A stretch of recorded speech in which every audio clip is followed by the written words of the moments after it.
الإعجاب بالفيديو والاشتراك في القناة تشجيعا لنا لنستمر بنشر المزيد إن شاء الله. Current era against your era. They're lucky that Dexter's not 10 years younger. Top 5 greatest bodybuilders of all time. You're not going to find me talking about how to use anabolics with anybody. You ever gotten into a fight with any of these guys? I pushed a lot of buttons, trust me. Whose fault is that, though? I heard you say something like, what is the Olympia doing for you athletes? They don't owe us anything. It's just like boxing. Like if you're a boxer. Say that. Well, listen, we're not a union. Hold on. Sean. This is not the NFL and it's not the NBA. You've got Flex Lewis coming back. Hottie Chupin's coming back. Does Phil Heath come back or not? The Olympia does not need Phil Heath to make the Mr. Olympia. I'm not saying that. Of course it doesn't. How can he sit at home and watch the competition that made him who he is? You're sensitive. I'm not sensitive. Sean. In terms of what? Are you kidding me? The Olympia was bigger and better than it's ever been, even though Phil wasn't there. All I'm saying is it's bigger than any bodybuilder. It's an institution.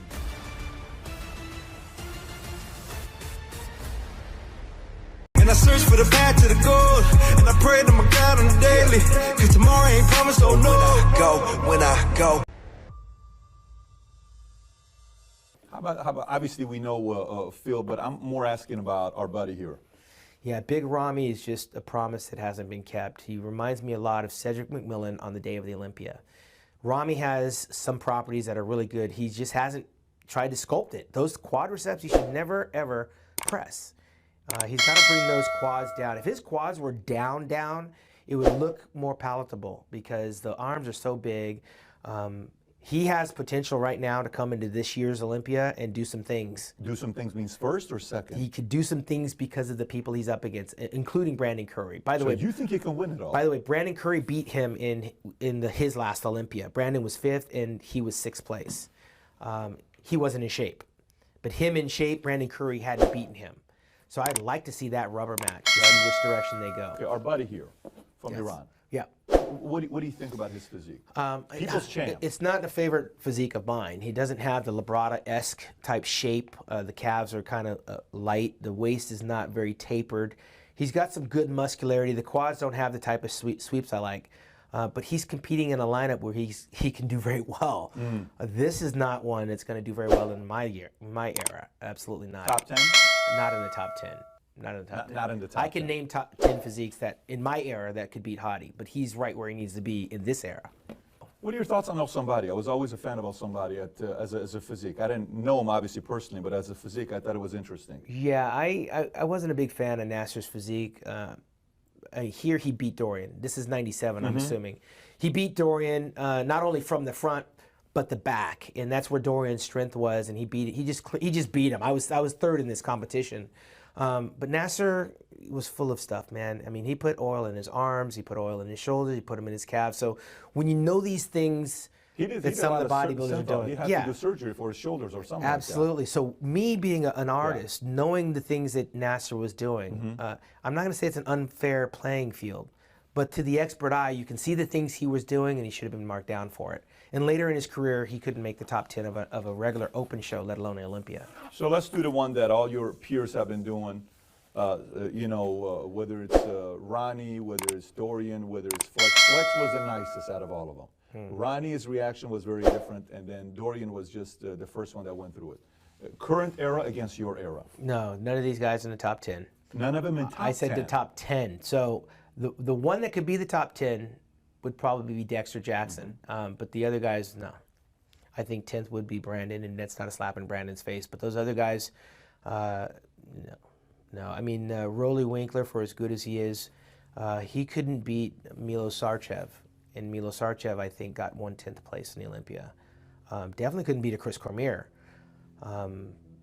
These guys are right where they need to be for their timing, and they're lucky that Dexter's not 10 years younger. Yeah, couldn't be Dexter if he was 10 years younger. Dexter in his prime couldn't make the top 6 of the Olympia, and I was there. Say that one more time. Dexter in his prime couldn't make the top 6 during your era. During my era, yeah. I think Dexter would be fighting with Chris Cormier for 6th place. He's got an incredible physique. There's no question. He's a Hall of Famer. Incredible physique. Dexter, he was in the 99, 2000, and 2001 Olympia with me. He doesn't like me to remind him that he didn't beat me. He's beaten everyone else. He beat Kevin, he beat Flex. He didn't beat me, and he hates it when I remind him of that. But I'm a little bit older. I think I'm 4 years older than Dexter. But at the time, if we're talking about the 99 Olympia competition, Dexter would would be fighting Chris Cormier to get into the top 6. What do you think about Hero? Well, there's a lot of thoughts there, man, because forget the fact that I thought I should have beat Dorian Yates. This is 94. Yeah, forget the fact that I thought I should have beat Dorian Yates. I think that Dorian in 94 was just a little too sloppy. Listen, he was big. There's no question, you can't take that away. The bicep tear was very noticeable, but when he put his hands down, the obliques were hanging over the shorts. So for that matter, you got to go with the one with the fewest flaws. Forget it that I'm not trying to say I'm perfect, but I had fewer flaws on the day. And this is where the sport of bodybuilding could have turned the corner and gone a totally different direction, which would have favored me. But I pretty much knew by the time I got to the finals that the people that were judging that show were not going to change their opinion. But they could have done the right thing, and I thought they didn't that year. I didn't hold it personal against Dorian, I held it against the system. Yeah, I'd be curious to know if those judges are still around. Okay, speed round. I'll give you names. Tell me the first thing that comes to your mind, okay? A name, first that comes to mind. Kevin Levrone. That's my boy, man. I mean, he's probably the closest one I'm to in bodybuilding. I mean, we have a love-hate brother relationship. He didn't like what I had to say about his comeback for the Olympia, but sometimes the truth hurts. When you hear it from your friend, that you know, it's even more painful. It's even more painful, Yeah. But he's come full circle and acknowledged that, you know, some of the things I was saying were coming from a good place. Ronnie Coleman. There's nothing bad you can say about Ronnie. He should have took his foot off the gas a long time ago. He doesn't blame bodybuilding for his injuries. He blames the surgeons, but I believe it's the bodybuilding. If he had taken his foot off the gas when he retired, that I think we'd be talking to a different Ronnie. Dorian Yates. Dorian, he was a game changer because that's when it changed when he arrived. If there's no Dorian Yates, you probably have Sean Ray as a Mr. Olympia. You probably have a Flex Wheeler. Dorian changed the game. He ushered in the mass monsters because no one ever thought Lee Haney was a mass monster because he had, he had the nice shape. But Dorian ushered in something that brought out the bigness and the size. How about your best friend Lee Priest? I think Lee, he's a loss. He's lost, bro. I mean, Lee's animosity towards me goes back to me taking one of his girlfriends. Actually, I didn't take his girlfriend. It was his ex-girlfriend that I wound up being with, and he never got over it. He never beat me. I was never in competition with him, but every time I turned around, he was dropping my name in a negative sense. He's a guy that's still trying to find himself. You can tell with all the paint all over his face. He's running from something. Cool. Phil Heath. Man, I would have to say, because I was closer to Phil when he first turned pro than after, because I worked for a different magazine. I worked for Muscular Development. He worked for Muscle and Fitness. And so we've had this big chasm come between us. So he's somebody different now. But I got to say, he's self-made. I don't think anybody can take credit for what Phil's done. The word gift is appropriate because when we saw him, we said, holy crap, this is not something that you can just develop. He's born with it. He's got a gift. I think he could do a little bit more with it than what he's done, but maybe he's doing with it what he wants. I mean, to whom much is given, much is expected. I come from the bodybuilding elk, like that Olympia is the holy grail. He's got 7 of them. He's got different ideas what each one of those mean to him. But I got to tell you, I think he's done the best with what he could with it. I'd like to see him do more in the landscape of bodybuilding. If the powers that be are not allowing him, that's a different story. But I'd love to have him be more relevant because I think for the past year he's been a little bit too invisible.